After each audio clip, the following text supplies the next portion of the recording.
Olá, hoje vamos discutir sobre sociedade e economia na Primeira República. Os primeiros tempos da República Brasileira, compreendidos entre 1889 e 1930, receberam a denominação de República Velha ou Primeira República. Estes 41 anos, porém, compreendem duas fases distintas. Os 5 anos iniciais, de implantação e consolidação da nova ordem, são conhecidos como República da Espada. A partir de 1894 até 1930, deu-se a instalação do poder civil, configurando-se durante essa fase a República das Oligarquias. A República das Oligarquias foram grupos fechados, compostos por classes dominantes que exerciam um monopólio da política em seus estados.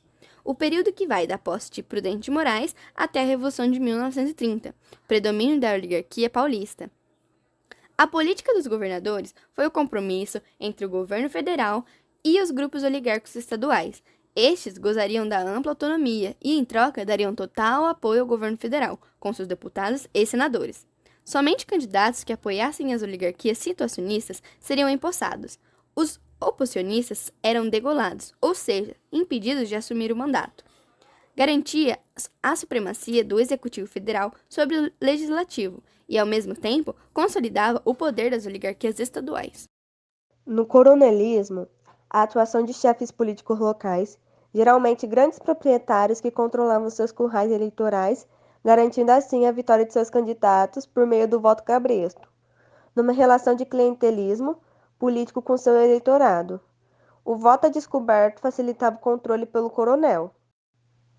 Em virtude dessas alianças, o poder político de cada estado tendia a permanecer nas mãos de um mesmo grupo em sucessivas eleições. Cabe ressaltar, por último, que o coronelismo não teve a mesma influência política e social em todos os lugares do Brasil. Como São Paulo era o primeiro estado em produção de café e Minas Gerais se destacava na produção de leite, nasceu daí a expressão política do café com leite, para designar a aliança entre os dois partidos.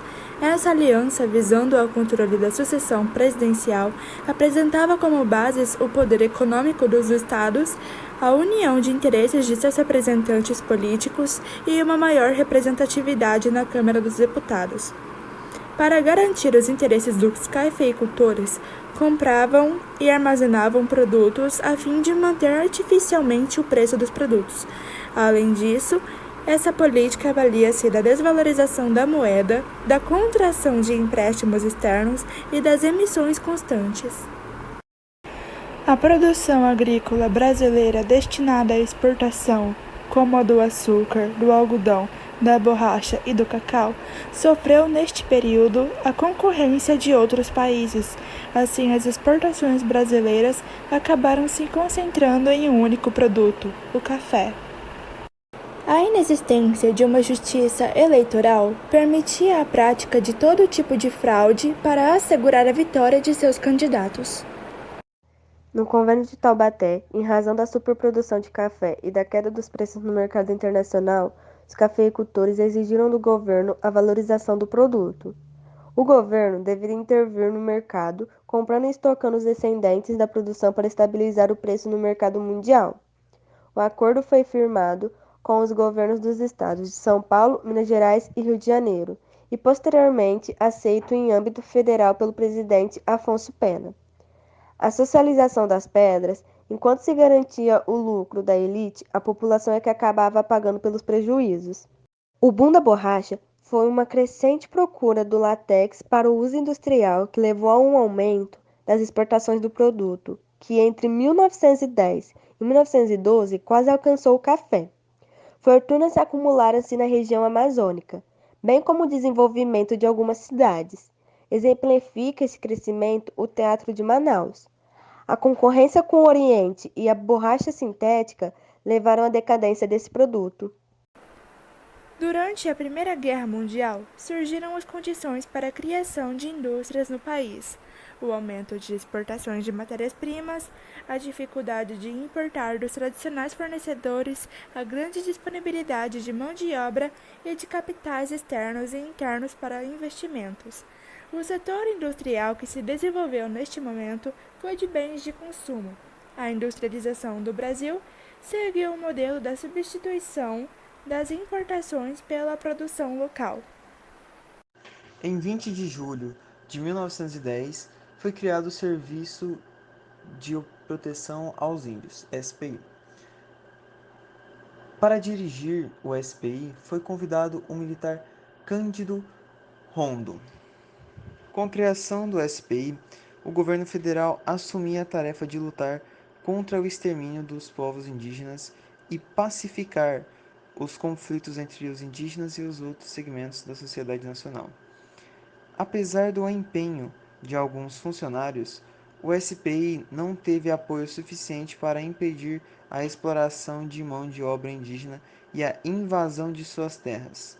O SPI foi extinto em 1967, sendo substituído pela Fundação Nacional dos Índios, FUNAI. Uma grande sequência de acontecimentos foi o resultado da mobilização dos operários, como acidentes, salários reduzidos e longas horas de trabalhos não recompensados, que iniciou para a realização de um protesto de reivindicações, surgindo então várias formas de organização operária, entre elas os sindicatos, que assumiram a luta pela conquista de direitos trabalhistas e sociais. Dentre as correntes políticas que influenciaram ideologicamente o movimento operário, destacou-se o anarquismo. Também pode ser citadas outras tendências, como o sindicato revolucionário, uma corrente anarcossocialista que defendia a greve como principal instrumento da luta dos operários na busca de conquistas mais amplas, e a corrente católica, que procurava, entre outras ações, afastar os trabalhadores das influências anarquista e socialista. Na República, a mulher foi dando passos decisivos para romper o círculo que a oprimia. A força de trabalho da mulher passou a ser intensamente requisitada nas primeiras fábricas, tornando-se maioria em muitos setores, como o textil e o de alimentos. Apesar de exploradas, as mulheres operárias contribuíram na luta pela autonomia feminina. Mesmo recebendo salário inferior ao dos homens, igualavam-se a eles ao sair dos lares para trabalhar nas fábricas e completar o reduzido orçamento familiar.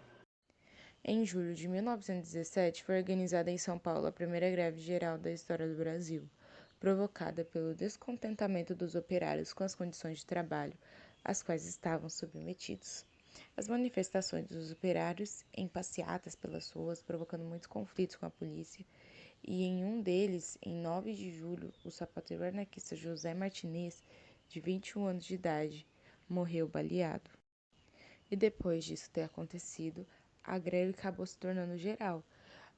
As fábricas de São Paulo paralisou, mais de 70 mil trabalhadores participaram da greve e, com isso, eles viram que, como o salário estava muito baixo, a carga horária de trabalho, então eles entraram em, em um consenso para melhorar o salário, para melhorar o horário de trabalho, a carga horária de trabalho.